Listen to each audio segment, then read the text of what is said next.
This is Eyewitness News Front Page with Tad Dunbar, Lise Mosel, and weather with Sam Shad.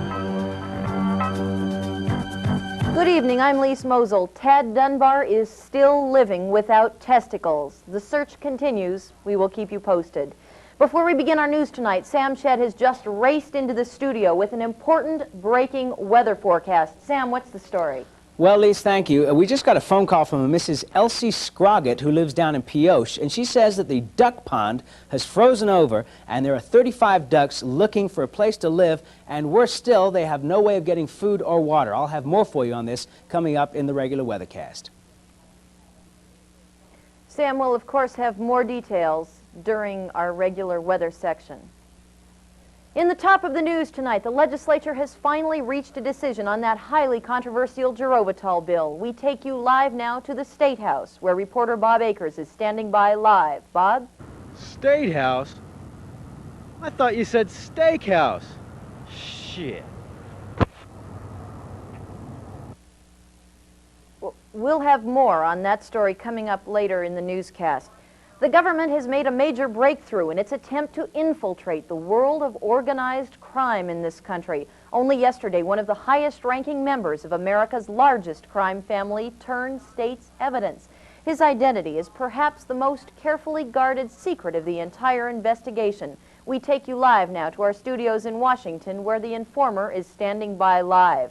Government agents say no one will ever know who the informant is. If his identity were to be released, other crime figures would most likely dismember him piece by piece, roast what's left, and eat him for breakfast. Agents hope testimony by this vital source will lead to the arrest of many of the nation's most brutal mafia figures. We'll have more on that coming up later. Sam Shad has now returned to the studio with another major update on the situation in Pioche. Sam? Thank you, Lise. We just got another phone call. This is starting to be a bizarre story here. We were talking about the ducks being trapped out of the lake because the lake is frozen over in Pioche. Evidently, according to a Mrs. Lucretia Throbblenoggs, who just called up moments ago, it is not the ducks that have been frozen out of the lake, but evidently Mrs. Elsie Scroggett's husband. We'll have more on this story for you in just a few moments. Evidently, the ducks are safe. They're at Mrs. Throbblenoggs' house. More for you coming up in our regular segment here on Eyewitness News. We're thrilled. Sam will, of course, have more details during the weather segment. We turn now to one of the most incredible disasters ever to plague northern Nevada, the annual appearance of the Brunswick Comet. The comet struck once again this morning in northern Nevada, leaving in its wake death, terror, destruction, trauma. We take you live now to the scene of the Brunswick Comet landing. I couldn't believe it. God dang thing comes right through the roof. It was Delbert's birthday. We was having a birthday party for him. We had a bunch of candles. It was my cream-filled cake. We had a cream-filled cake for him, big surprise and everything. All of a sudden, next thing we knew, boom, and all hell was breaking loose. I got a fork stuck in my head, still in there. It hurts a little bit. See, I don't know if my handle, maybe I ought to have this checked out by a doctor. What would cause that? That was my cream-filled cake. What is that? What do they call that thing? What is that? I don't know. It must be the Brunswick Comet. Brunswick Comet. I know it was the scariest thing ever happened in my life. When it happened, Bruce Breslow's life passed in front of my eyes. Never been so bored in my life. It's just a darn good thing there weren't any children or small animals present, I'll tell you that. We could have been killed by this thing, and I don't know. Lord Almighty. Truly an amazing story. We turn now once again to our weatherman, Sam Shad. Sam? Thank you, Lise. This story just seems to get more and more complicated. We have just gotten a call from a Mr. Benny Hanna from San Francisco, who says that the ducks of Pioche have actually been kidnapped and taken to the Golden Dragon restaurant in San Francisco to be a new item on the menu, sitting duck. I don't know what the story is. We'll be checking into this more and more as the afternoon progresses. Back to you, Lise. Thank you.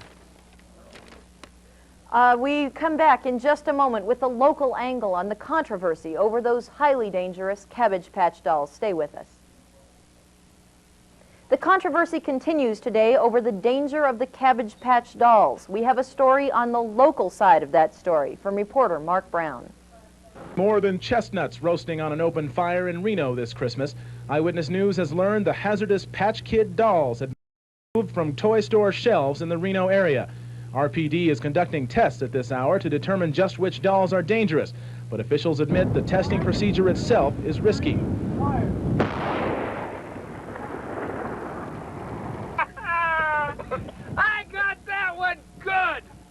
Several of the Patch Kids were spotted in Harvey's Hotel Casino at Lake Tahoe, but couldn't be removed in time.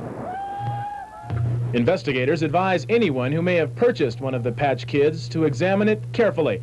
And if your doll is wearing a ski mask, get rid of it immediately. Mark Brown, Eyewitness News. We turn now to the world of consumer woes. Our action reporter Jeff Anderson has this report. Today we have an interesting action report. For the first time ever on television, Action Report takes you behind the scenes to show you how we're so effective in solving consumer complaints. Our report deals with the case of Mary Nebish, who, a long time ago, sent a lot of money for a whatchamacallit to a Mr. Ganoff of Shyster Industries. That's Shyster, as in scum.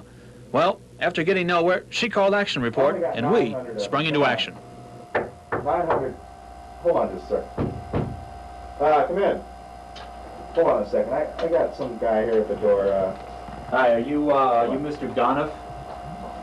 Yeah, what do you want? I'm Jeff Anderson with Action Report. I came here on a complaint from Miss Nebish.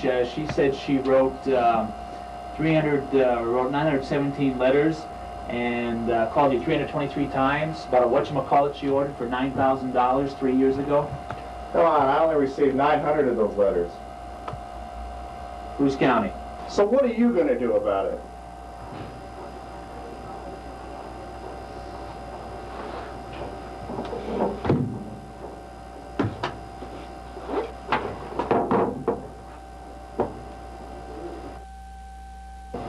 So, what do you want those in? 10s or 20s?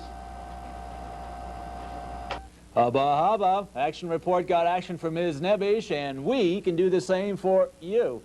Just drop us a line here, and remember to enclose that $100 gratuity for even faster action. And we'll be back right after this. In a major medical breakthrough, researchers at the University of Nevada say they have come up with an affordable alternative to the Jarvik 7 mechanical heart. The new heart, the new alternative, is called the Jarvik 8. Dr. Lou Bott says the advantages to the Jarvik 8 are that it uses none of the expensive technology of the Jarvik 7. It's portable, and it can be hand-powered by the recipient. Dr. Lou Bott says there are still a few bugs that need working out, but he says he's very optimistic that with time, the Jarvik 8 will eventually totally replace previous artificial heart models. We'll be right back with a few words from our greengrocer. Tonight, our greengrocer Joe Carcione has some words and thoughts about the versatile black walnut. Here's Joe.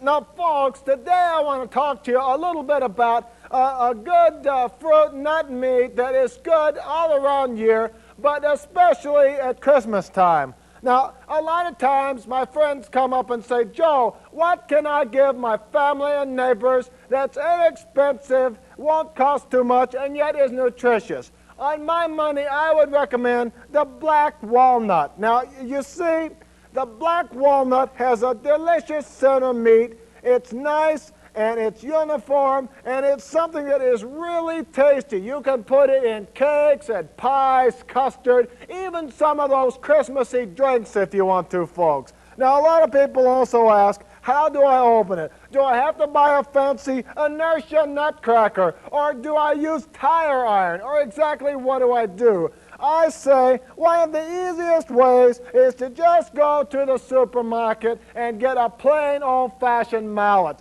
And folks, you accept the walnuts down like this and simply apply a liberal force. Well, sometimes it may be a little extreme, but maybe you'll get the idea. So during the holiday season, buy these walnuts and give them as gifts, or you can eat them. You can do a lot of things with the versatile walnut. This is Joe Carcione with your tip of the day. That does it for tonight's edition of the Front Page News. I'm Lise Mosel. Tad Dunbar has located one of his testicles in northwest Reno. He will be here at 6:30 with the main edition of Eyewitness News. Then join Amy Roberts at 11 o'clock for Eyewitness News Tonight. He has both of his testicles, or so he says. Have a nice evening.